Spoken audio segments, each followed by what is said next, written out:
Je suis ravie de te retrouver dans cette nouvelle vidéo un petit peu particulière parce qu'aujourd'hui j'ai envie de partager le quotidien de maman indépendante qui subit, comme tout le monde actuellement, les conséquences de ce Covid qui du coup nous met face à certaines situations un petit peu compliquées et surtout quand on a des enfants qui sont scolarisés et qu'on se retrouve avec des classes fermées comme c'est le cas aujourd'hui pour ma fille et ça va être le cas pour une semaine entière parce qu'il y a eu plusieurs cas et que du coup la classe est complètement fermée.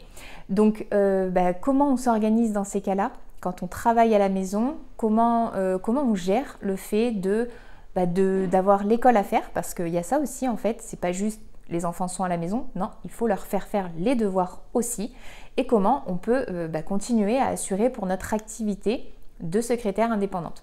Donc on va regarder ça tout de suite dans la vidéo.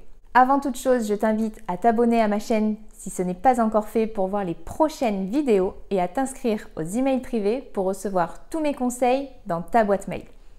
Alors, comment ça se passe concrètement quand on se retrouve bloqué à la maison pour pouvoir travailler et pour pouvoir continuer de s'occuper quand même de ses enfants, de pouvoir les aider à faire leurs devoirs?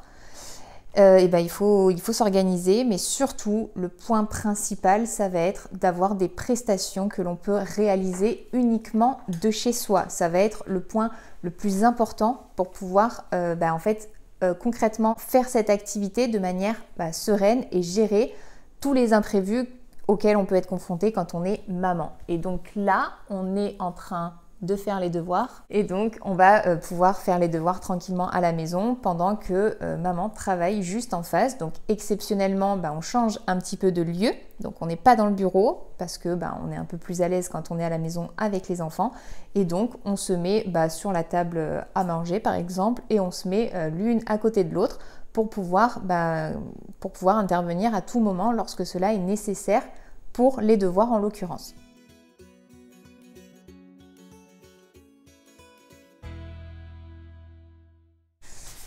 Alors, comment on s'organise quand on doit travailler à la maison et qu'on a nos enfants avec nous?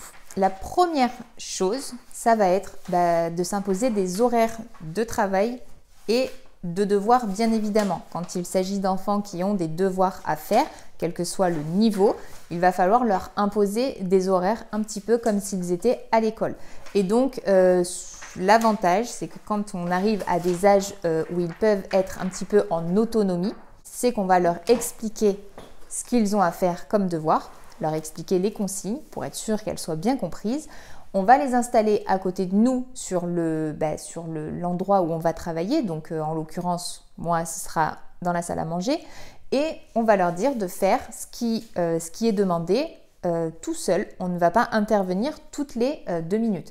S'ils ne comprennent pas, ce sera à la fin qu'ils nous demanderont des explications sur telle ou telle chose. On va de cette manière imposer de ne pas être dérangé constamment tout au long de notre travail. Donc on va vraiment imposer un temps de travail avec des horaires précises et ainsi permettre à l'enfant également d'avoir un vrai cadre finalement comme s'il était à l'école pour pouvoir concrètement faire les devoirs, mais également avoir des moments de pause qui sont très importants pour les enfants aussi, pour qu'ils puissent prendre l'air, pour qu'ils puissent faire une pause pour jouer, etc.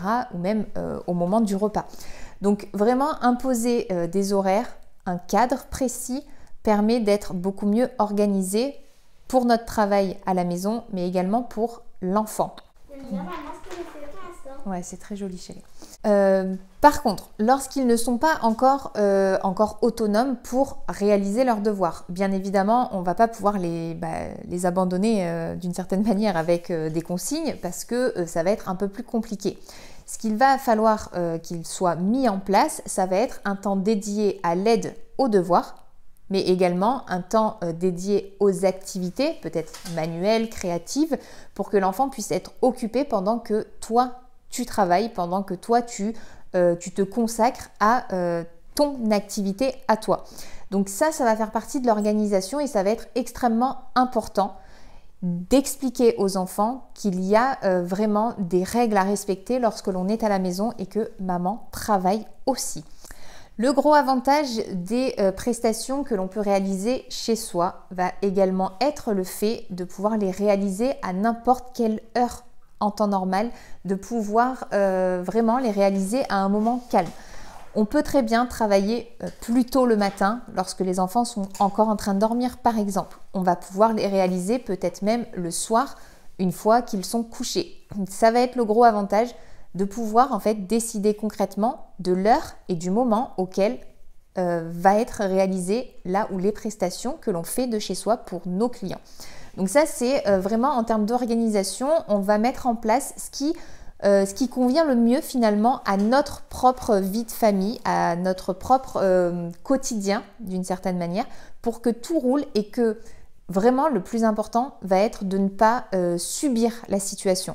On va vraiment faire en sorte de toute manière d'accepter que ça se passe comme ça, puisque actuellement on n'a franchement pas le choix, à force de s'énerver parce qu'à chaque fois qu'il y a une classe qui est fermée, à chaque fois qu'on doit aller récupérer les enfants en catastrophe parce qu'il y a un cas et qu'il faut les faire tester avant de pouvoir les renvoyer le lendemain à l'école, on perd des jours et on s'énerve et finalement en fait ça ne sert à rien.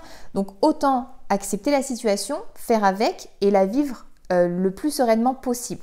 Donc on va faire en sorte de vraiment prendre les choses comme elles viennent et de s'organiser avec ce qui est actuellement finalement impossible à gérer. On ne peut pas maîtriser cette partie-là.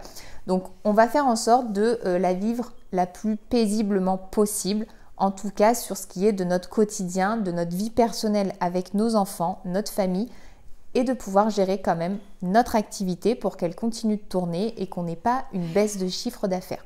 Donc ça va être vraiment l'élément le plus important et c'est ce que je te conseille de faire, de ne pas lutter et de ne pas t'agacer ou t'énerver à chaque fois qu'on va te dire que tes enfants ne peuvent pas aller à l'école, qu'il y a un imprévu et que rien ne va se passer comme tu l'avais peut-être pensé.